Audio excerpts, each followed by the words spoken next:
இந்த கொஸ்டின் நமக்கு வந்து ப்ரீவியஸ்ல கேட்ட கொஸ்டின். நம்ம வந்து டக்குன்னு பாத்துறோம் ஆன்சர் பண்ணிடலாம். இப்போ 5 பவர் மைனஸ் 3 இருக்கா, நம்ம பொதுவா ஒரு நம்பர் வந்து இப்போ 3 பவர் 2 அப்படின்னு இருக்குன்னா என்ன அர்த்தம்? இந்த 3 நம்ம வந்து 2 வாட்டி வந்து பெருக்கணும். 3 இன்டு 3 அப்படிங்கிற மாதிரி.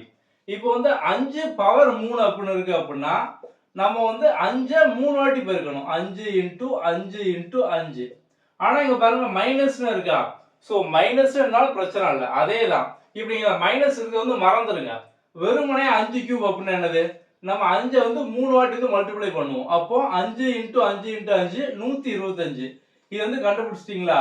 இப்போ நமக்கு வந்து இங்க பவர்ல மைனஸ் இருக்கு, அப்ப அதே வேல்யூ தான் 125 போட்டுட்டு இதை வந்து 1 பை அப்படி நம்ம வந்து போடணும். ஸோ ஆன்சர் பார்த்தோம் அப்படின்னா 1 பை 125, அவ்வளோதான், சிம்பிள்.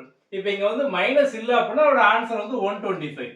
ஸோ பவர்ல மைனஸ் இருக்கிறதுனால நம்ம வந்து கீழே பார்த்தோம் அப்படின்னா வந்து 1 பை அப்படின்னு போடுறோம், அவ்வளோதான், சிம்பிள். ஓகே, இப்போ வந்து 6 பவர் மைனஸ் 4, இதோட ஆன்சர் என்ன அப்படின்னு கீழே கமெண்ட்ல வந்து போடுங்க.